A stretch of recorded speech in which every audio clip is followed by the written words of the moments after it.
Good evening, everyone. Welcome to our National Club Webinar.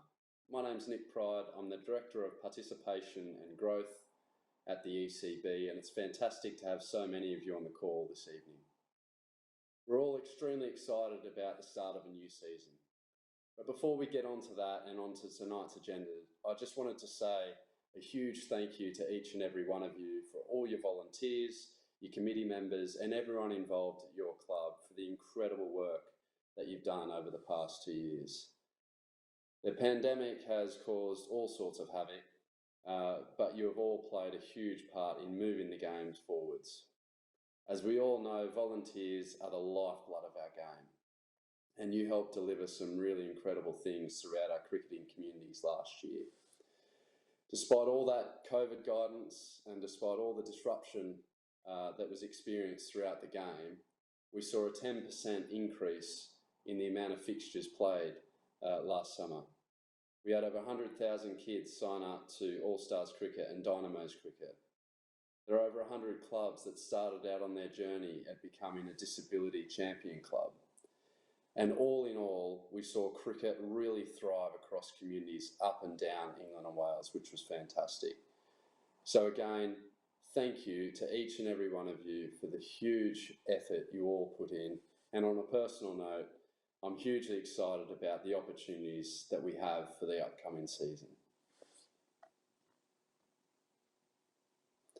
The purpose of this evening's webinar is to provide you with an early update on the programs and offers we have for you across the 2022 season. There will be local follow-ups arranged after this evening with your county cricket board, and today we're looking to make you aware of what those national plans are, as I said, for the season ahead. So in terms of tonight, we'll start off with talking you through the incredible opportunity presented by the women's and girls game. This year is going to be the biggest ever summer for women's and girls cricket, and we want you to be part of that by helping ensure that the game continues to offer thriving and sustainable girls sections throughout our clubs. We'll then provide an update on our national programs to ensure you have all the tools and information that you need to ensure kids aged 5 to 12 have everything they need to have that incredible first experience of the game. Importantly, the safeguarding team, accompanied by Howdens, will share an update on safeguarding for your club and the ECB insurance offering. And finally, we'll be sharing an update on grant funding available for you and your clubs.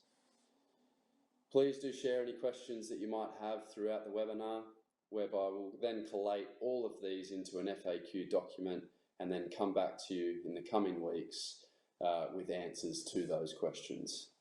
I hope you enjoy this evening's webinar, and again, thank you for the incredible work you've done in ensure that cricket maintains its role of connecting communities and improving lives right across England and Wales. Enjoy this evening. Tess, I'll hand over to you. Thanks, Nick, and good evening, everyone. I'm Tessa Wilden, Senior Manager for Female Participation, and it's lovely to be joining you all. Thank you for participating in this evening's webinar, and I hope you are all safe and well. I'm going to spend the next few minutes talking about why we're focusing on powering girls' sections at cricket clubs this year. Earlier this month, the England women's team arrived in Australia, beginning a stretch in the Southern Hemisphere, hoping to regain the Ashes and going to New Zealand as champions to defend the ICC Women's World Cup. Women's cricket is in the Commonwealth Games, hosted in Birmingham in July and August, followed by the second year of the 100.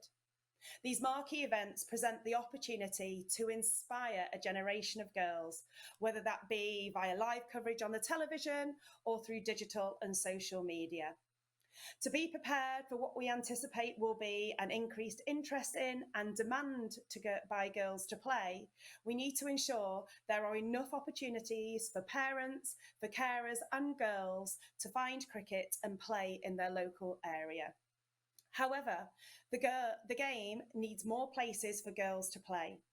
Only 1 in 10 cricket clubs across England and Wales currently have a girls' section.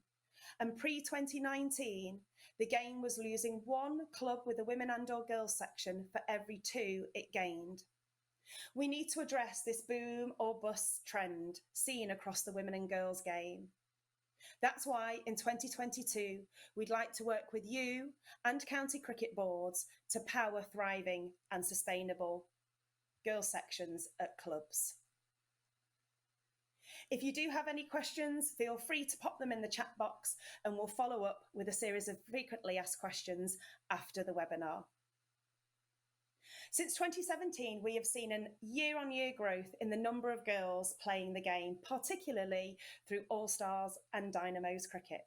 We absolutely want to seize the opportunity this year by continuing to grow the number of girls that pit up a back and ball for the first time. We also want to make sure that there are opportunities for girls to carry on playing after All-Stars and Dynamos cricket, along with their parents, carers and families staying connected to clubs, developing that lifelong love of the game, and we'd love you to be part of it.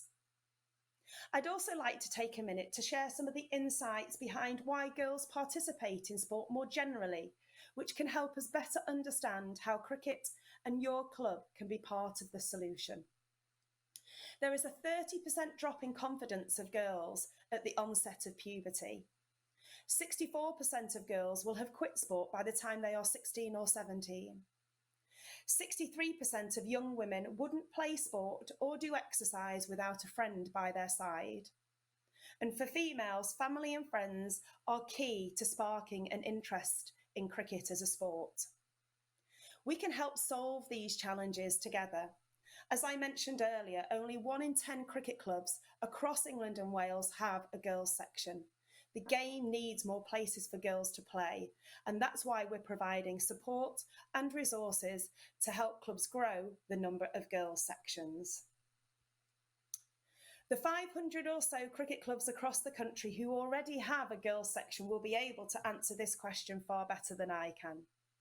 These are some of the benefits those clubs have shared with us who have started and are now sustaining girls cricket and female participation at their club, which is importantly standing the test of time. To quote, "Investment in new and improved club facilities would not have been obtained without new female members sourcing it and securing it. As more women and girls join the club, they bring an extra level of commitment in a different way to the existing membership. It has made our club more family friendly, generated more revenue, and brought new and different faces into the club. Female participants are no longer seen as just making up the numbers. We are one club with a membership that reflects our community. Hidden perceptions are being challenged, spoken about more regularly, and decisions being made to change where appropriate." To move the dial from 1 in 10 clubs with a girls section and to stop that boom or bust trend, we've developed a 3-step process to starting a new and or growing a girls section. We recognise starting a girls section and sustaining it is a journey over a number of years and that clubs will have different starting points. Before taking the first step, we'd like you to gain commitment from your members and supporters, leading from the front across your whole committee to go on that journey to create a thriving and sustainable girls section that stands the test of time. The first step is to honestly self-assess your current position. What do you do really well as a cricket club in terms of female participation in girls cricket? And what areas would you truly like to improve? It's 20 questions divided into 4 sections about your club, your facility, your people, and your playing offer. You'll score yourself between 1, we haven't even considered it, and 5, we are absolutely smashing it. Completing the self-assessment will help you to explore your blind spots and stimulate idea generation and objective setting ready for the next step.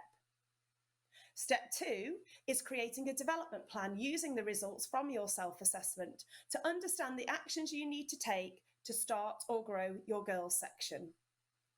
Importantly, in this step, clubs and county boards will jointly commit to each other to make it happen. You may need some support, advice, resources and guidance, and we feel it makes sense for clubs and county boards to be working closely together right from the offset. Finally, step 3 is about making it happen, taking the actions needed to truly achieve your ambition to start and grow a girls' section. As mentioned previously, creating a girls' section is unlikely to happen overnight. For some, the ambition this year could be to increase the number of women in decision-making positions. For others, it could be to start softball training sessions for under 19 girls. There are resources available to support you to make it happen, including the County Grants Fund, which has a specific theme of creating welcoming environments for women and girls, which my colleague Dan will cover in a little bit more detail later. A continuation of coaching bursaries specifically available for women who wish to become a coach or progress their coaching qualifications, and further details about the bursaries will be announced soon. And the Inspire to Play grant will be back for a second year. We're just in the process of finalising the details, which will follow over the coming weeks. Your County Cricket Board can provide information on all of the above. So what do we mean by thriving and sustainable? The ambition is to break the boom or bust trend seen over the past few years. Each club's journey will be unique, with its own way of transforming girls' cricket. Thriving is about girls flourishing in your club environment. Sustainability should be achieved over a number of years and builds a girls' section at your club that stands the test of time. Finally, I'm really excited to share with you a first glimpse of a campaign you will hear and see much more about this year. We Got Game. We Got Game is a campaign aimed specifically at 14 to 25-year-old girls and young women to increase their awareness of and interest in women's cricket and our England women's players, and to change their perception of what women and girls cricket is all about. You'll see the campaign brand and messages come to life during 2022 across the game, especially as we look to connect the profile of the England women's team and participation. I'd like to share with you what the campaign stands for. In a world where there is so much pressure on young girls to conform to the standards set by others, we need to support the belief to simply be ourselves. Cricket shows us how young women can be world-class performers thanks to the support and camaraderie of others. There isn't one set model for what a cricketer looks like. The team is more than the sum of its parts. It's a catalyst for the chemistry of amazing individuals. Be part of a team and you can be your best self. We Got Game.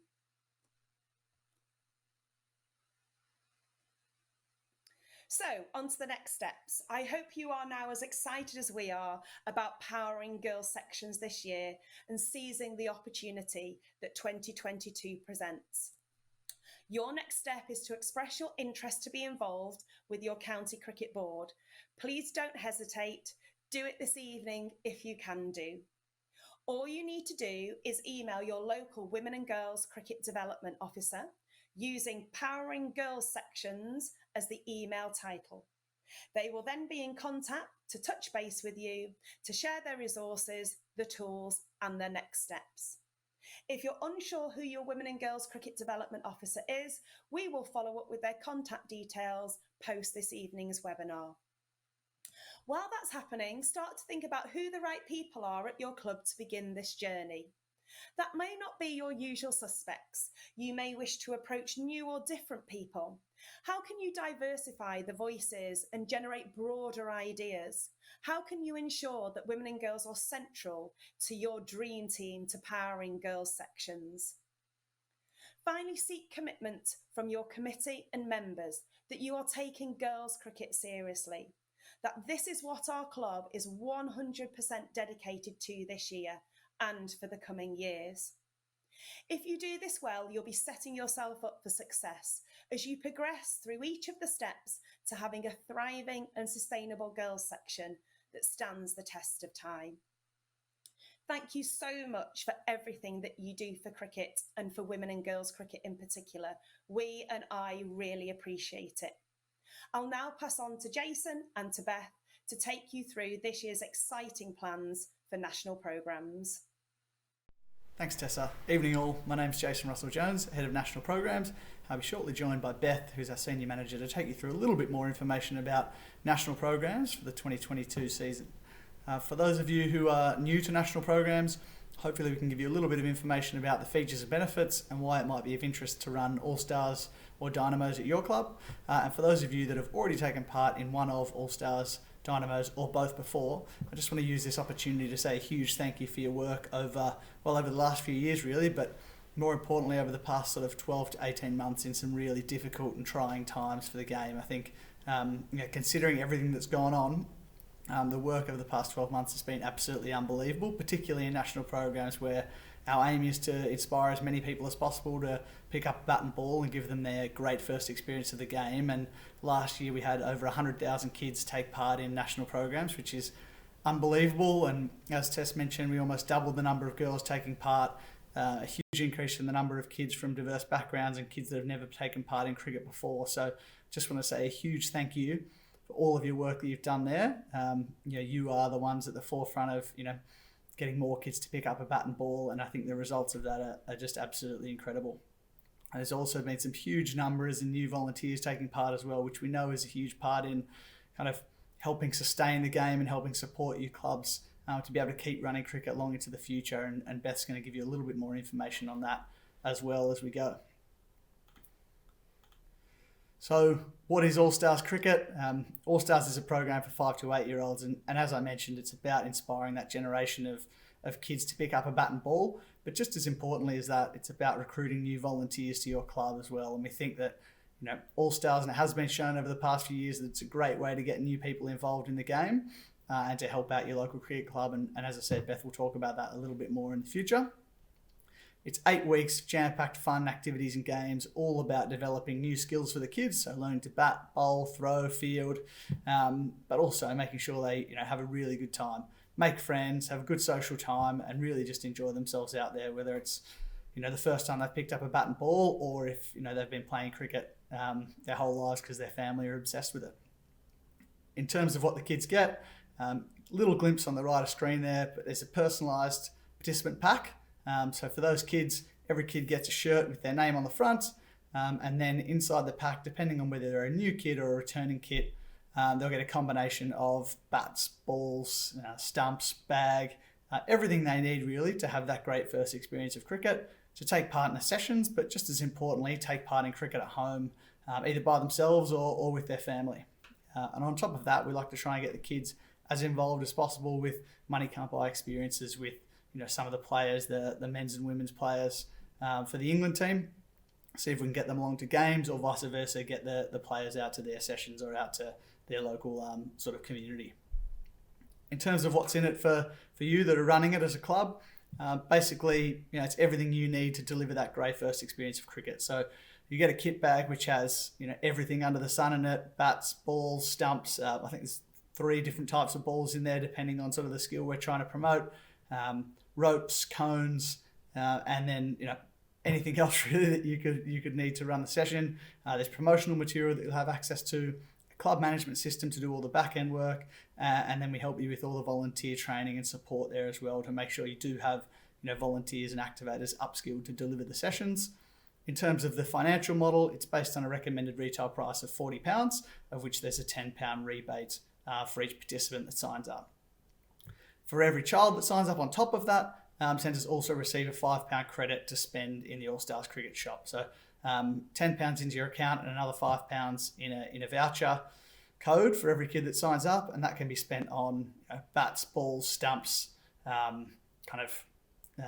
more things in the shop, so more apparel for volunteers, and then also things like medals if you want to hand them out at the end of the session for the kids. And then, what is Dynamos Cricket? Well, Dynamos Cricket is the next step on from All-Stars Cricket. So it's only come in last year, and it's really about introducing that sort of game-based play, so that first sort of proper experiences of playing games of cricket, but keeping it still really social, really fun, and kind of bridging that gap between All-Stars Cricket and traditional junior club cricket. Again, 8 sessions, And we think it's perfect for those All-Stars kids who've done it before and then they're moving into the next step, or for those kids that haven't come across cricket before they're 8 years of age. We think this is a great first step into the game. And a lot of this is based on the research being done that shows that kind of kids between 8 and 10, 8 and 11 really start to rationalise their decision making and really start to pick the sports now or the activities they do now for life. So we want to make sure that this experience in this age group is as much fun as it could possibly be, really engaging, fast, safe, social, and just perfect for those kids that aren't quite ready for that next step into junior club cricket. And really it's all about kind of complementing that existing pathway and not competing with it. In terms of what the kids get, it's a personalised participant shirt, which is a New Balance t-shirt, and it's got the name and number on the back, like the heroes in the 100. They get a pack of Topps Cricket Attacks cards, which the kids love, and they get that every session. And there's also a Dynamo's Cricket Participant app, which is both full of quizzes and trivia and that sort of thing, but there's also, really importantly, some skills and activities sections where the kids can continue to develop week on week. And we have that to really support the at-session experience. So we want kids going home and playing and practicing as well. And we think this app is a really great opportunity to, use a digital format, use an app to make it relevant for kids, but to also make sure they're being really physically active as well. And like with the All-Stars kids, the Money Can't Buy experiences for Dynamo's kids is linked to the 100 this time. So it's about getting them on the pitch or getting them near the players for those 100 games as well. In terms of for clubs, really similar to the model for All-Stars in that you get everything you need to run the program. So this time it'll be Dynamo's branded kit, bats, balls, stumps, banners, all of the like. Again, volunteer training and support is aligned to Dynamo's cricket. And then, kind of all your club management tools and that sort of thing as well as the Countdown Cricket app to help run games. And this is useful for Dynamo's cricket, but also just any cricket that you might be running down at your local cricket club. So it's a Countdown Cricket based format. So balls count down, runs count up. And you can just plug into the app the number of kids you have, the amount of time you have available, and it'll spit you out a format to play, and you can score it really easily on the app. And it's been really useful to get young kids engaged in the scoring side of things and the officiating side of things, but also parents who might not necessarily know as much about cricket. It's really self-explanatory, really straightforward and intuitive on the app as well. So that came out last year and it's been really, really useful and really well received. So I think it'll be great for those of you who are interested in doing it this year. And in terms of the financial model, a little bit different to All-Stars. The recommended retail price is still £40. 15 of that comes back to the ECB, and the other £25 will go back to the club delivering the program. That's all from me. I'm going to hand over to Beth now to take you through a little bit more information on volunteering, kind of the time frames for the rest of the year, and how you can get involved if you aren't already. Thanks, Beth. Evening, everyone, and thank you, Jason. So over 13,000 volunteers have delivered programs across England and Wales. So for anyone watching who's one of those volunteers, thank you so much. All-Stars and Dynamos wouldn't happen without you. For any prospective clubs, national programs is a great avenue to recruit new volunteers, many of which will be parents at your club. As a prerequisite to running a program, we need to make sure that you have an accredited activator. That could be a parent, it could be an existing coach, or it could just be somebody completely new. To get involved and become an accredited activator, you will need to complete the bite-sized training that is split across the e-learning module, an online Zoom session, and a 2-hour face-to-face session. Activators will all receive respective kit to deliver the programme, whether that be All-Stars or Dynamos related. I just wanted to go over some of the key dates for you, some really important dates and information for you. All clubs and centres, you are all welcome to add your programmes for 2022 now. It's already live. For any previous participants, so anyone who's taken part before, and to anyone who has expressed an interest already, there will be a private link sent to sign up on the 10th of February before sign up will go to the wider public on the 17th of February. With that in mind, it's really, really important that clubs have set up their programmes by the 10th of February. So when a child goes to register, they can find you. If you're not there, they won't be able to find you, obviously, and then they might sign up for somebody else. Activator training will begin in your local counties from March onwards, and the first programmes will kick off on the 6th of May. As with 2022, we will also be launching a summer window of activity in the summer holidays. This has been shown to be a fantastic time to attract new children to your club, in particular girls and children from diverse backgrounds, because there's a summer of cricket going on. We've got the Commonwealth Games, we've got the England team playing, and of course we've got the 100. There's loads of cricket to be watching on TV. So we really want to be able to encourage children to watch, follow and play cricket all at the same time, and we'll obviously need the opportunity to do so. How to get involved. If you aren't involved already, but you'd like to be, alternatively, if you're a club or centre that's only running All Stars and would like to also run Dynamos, please get in touch with your county board. Alternatively, go to www.allstarscricket.co.uk or www.dynamoscricket.co.uk for more information. Thanks for listening and have a lovely evening. I believe I am passing over to Sarah and Luke. Thanks to Beth and Jason there. Good evening. I'm Sarah Niblock, Head of Safeguarding at the ECB. I'd like to take a few minutes to talk to you about the Safe Hands Management System, which was first piloted nearly 18 months ago with the South West and Wales region, and where an ambitious rollout schedule saw it offered to all clubs within 12 months. I'm going to take some time to highlight the progress that all of us working together have made in that time, and to share with you the ambitions that we at the ECB have for the Safe Hands over the rest of 2022 and beyond. There's no doubt that Safe Hands has transformed how the ECB and county boards track the safeguarding compliance status of individuals within clubs and the clubs themselves. Since the launch, Safe Hands has been rolled out to 1,812 clubs across England and Wales, with the system now showing that just over 31,000 unique club officials are holding a total of 56,000 roles between them. This is an amazing and significant achievement, and a real testament to the excellent work of many thousands of volunteers across the recreational game. To recap, each individual within Safe Hands, based on the role that they hold, is checked for role compliance. This ensures that, if required, the DBS and qualification requirements for that role are met in the first instance and later are kept updated. Assuming the role compliance is in order and that the ratios of captains and coaches to teams adheres to the outline requirements, a club will reach compliance. Whereas previously, where clubs were often operating through methods of recording data in spreadsheets held locally and then sharing this over email and other potentially insecure methods with county boards and other stakeholders, we now have a centrally resourced system that gives the clubs a secure platform on which to record the details of the officials involved with our clubs and draw on ECB central data to check for valid DBS and qualification statuses. Without the knowledge, time and effort that club administrators have contributed to the system and continue to provide, we collectively would not be in a position where we're continually seeking to proactively make the game safer for all stakeholders. Though some of the recent county boards and club activity around the adoption of Safe Hands was driven by the need for club-mark clubs to meet a compliance deadline to retain their club-mark status, we know that there is work to do to ensure that both county boards and clubs are engaging with Safe Hands on a year-round basis, where recording changes in the officials and roles held within your clubs becomes very much part of business as usual rather than a one-off task on a couple of occasions a year. From the data that has been generated from Safe Hands related activities, we know that this adoption of the system by clubs has led to a measurable increase in numbers of DBS requests, both from those new to the game as well as those working within clubs already who wish to revalidate their DBS status.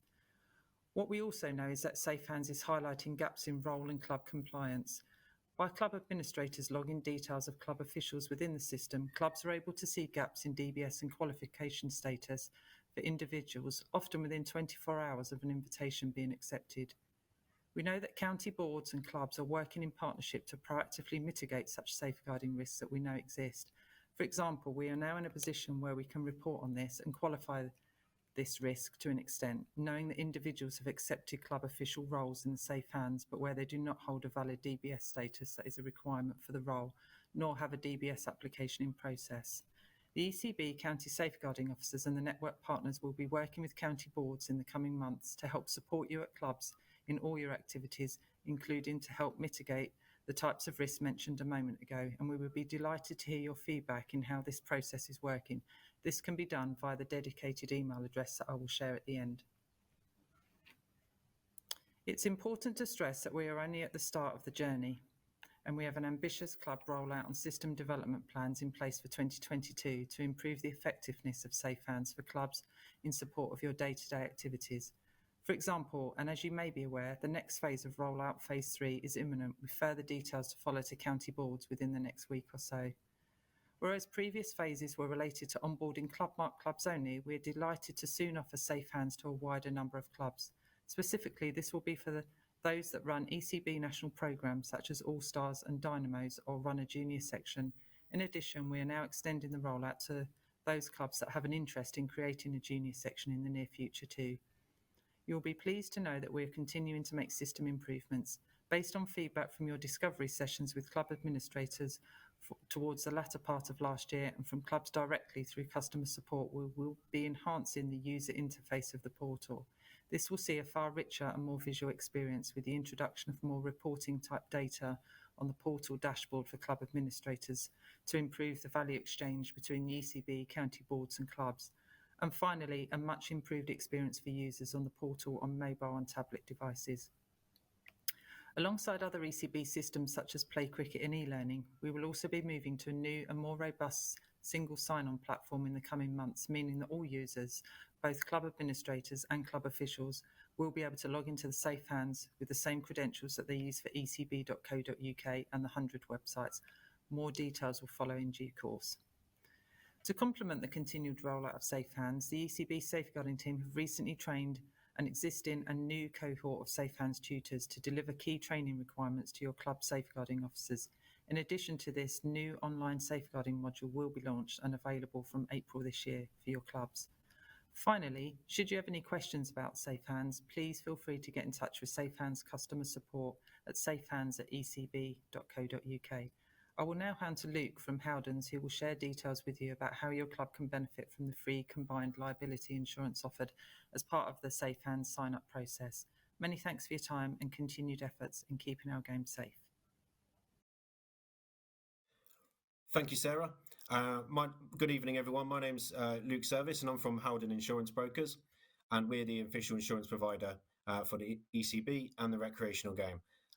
Off the back of this, we've set up a new liability scheme run by the ECB and Howden, in which clubs can have access to the free liability insurance cover. For clubs to get access to this free cover, they will need to access the Safe Hands management system, and if your club does not yet have access to this system, please speak to your local county board contact. Once your club has access to the Safe Hands management system, there's a risk assessment questionnaire for your club to complete, and within there is a question that refers to your club's existing liability cover renewal date.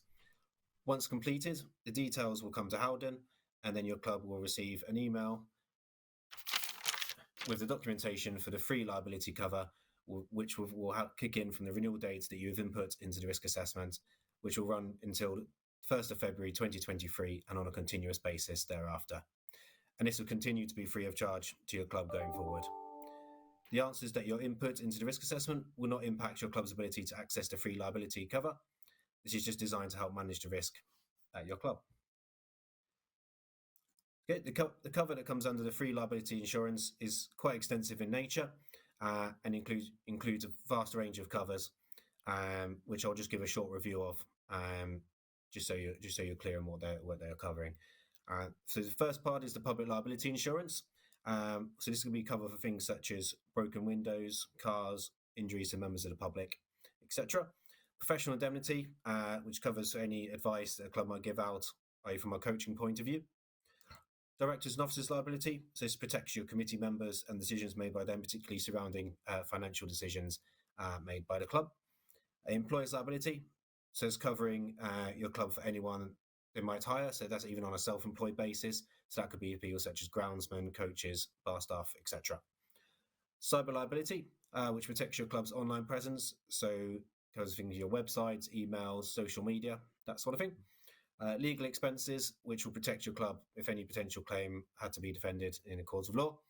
The majority of cases, this cover will far exceed anything that can be offered on the open market. So I would implore clubs to have access to the insurance cover. And I'd like to reiterate that cover is free at source. What the liability does not provide cover for is clubs' property insurance, such as buildings, equipment, etc. Personal accident cover, so for personal injury to players and members. Any loss of income, like due to things like COVID and etc. And cover for any sort of potential overseas tours going forward. For these, Howden can provide specialist quotes as we operate a specialist cricket scheme for these products specifically for your cricket clubs, and these can be tailored for your club specific needs going forward. If for any reason your club wish to contact us about anything I previously mentioned in this presentation, or you can either email our specialist inbox, which is cricket@howdengroup.com, or you can visit our website, which is on this slide, which has a range of FAQs, sets of liability policy documents, or if your club needs to make a claim, this can be done on the website also. Many thanks for your time, and I look forward to speaking to many of your clubs in the future. I was going to pass you over to Dan, and thank you very much. Thank you, Sarah and Luke. I'm Dan Musson. I'm the Head of Facilities Planning at the England and Wales Cricket Board. And I'm going to talk to you this evening about 4 opportunities for your club to obtain grants and funding. So we'll run through the County Grants Fund, the interest-free loan scheme, the Club Cricket Charity Defibrillator Scheme, and crowdfunding opportunities with Sport England. So to kick off, the County Grants Fund is our most substantial grant scheme for clubs this year. We're investing over £5 million into an opportunity for grants of up to £10,000, and those are to create welcoming environments, enhance playing opportunities, and tackle climate change. All of these grants are accessed via your local county cricket board, and they manage a devolved budget for each county and the clubs that they work with. So, eligibility. The 3 themes have slightly different eligibility criteria. The first one, welcoming environments, is open to affiliated clubs registered for All Stars or Dynamos, or actively involved with women's and girls cricket and or disability cricket. It is an expectation that any junior programme will include and actively engage with girls. For enhancing facilities and playing opportunities for women's and girls and disability cricket, that is open to any clubs that are actively engaged in competitive female-only cricket or running a disability cricket offer. And our last theme, which is also supported by Sport England, is tackling climate change, and that's open to any affiliated cricket clubs. So the project themes, creative welcoming environments, can cover a wealth of themes to make your club more welcoming and inclusive, attract more people to engage with you from different and more diverse audiences. You can look to improve your social space, improve your toilet facilities, including baby changing, including disabled toilets, improve your catering offer, arrival and access, or it might be digitising your club, things like Wi-Fi and technical equipment. For enhanced facilities and playing opportunities, we're looking at non-turf match pitches and non-turf practice facilities to increase your carrying capacity and the quality of your playing offer, and indeed enhancing your changing facilities to make them inclusive and welcoming for all. For tackling climate change, there are 4 main themes: flood resilience, drought resilience, energy saving, and water management. And there are a wealth of types of project within those 4 themes. Much more detail and detailed guidance can be found on the ECB website at the link below. Before you make an application, please talk to your county cricket board. They will help you to understand what project you're applying for and whether that fits into their funding plans for this year. Our second primary opportunity, and this is one that can be paired with the County Grants Fund, so you can make an application if you wish, which has both a grant and a loan, is the interest-free loan scheme. This scheme has been running for 15 years now. It's incredibly successful at helping clubs finance projects with 0 interest loans of up to £50,000 available over terms of up to 5 years. This particular scheme is available for a wide range of projects and equipment purchases, including buildings, non-turf pitches, fine turf, land purchases, and a wealth of equipment that's essential for cricket, including machinery, covers, scoreboards, and anything pretty much you can think of related to playing the game. More details on the interest-free loan scheme are available, again, on the ECB website at the link below. It's an incredibly flexible source of funding.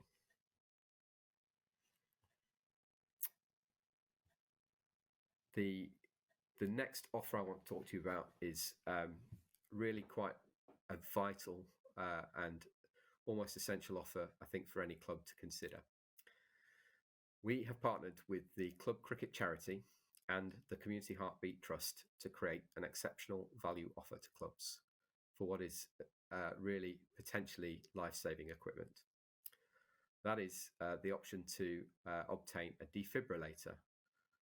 Now, the cost to clubs here is £750 plus a small annual maintenance fee. And that's a package which includes a defibrillator, includes insurance, training, connection to a local ambulance service, and post-incident counselling. In order to apply for this offer, you can contact the Club Cricket Charity through the web link below. It's something that is effectively a potential life-saving solution, and I'd encourage every club to explore it. The Club Cricket Charity and Community Heartbeat Trust are key partners for ECB, and we've undertaken to develop this scheme in conjunction with them. It will enable your club to have a defibrillator effectively leased to you for a period of 8 years. The benefit of doing this is that you have the full support of the Club Cricket Charity and the Community Heartbeat Trust to maintain the facility and then renew it after that period in time. The final element that I want to talk to you today is crowdfunding. ECB have been working with Sport England recently on exploring crowdfunding, and Sport England are providing additional funding for facilities projects and also to help clubs return to play through the crowdfunder platform. They actually have 2 programs available at the moment.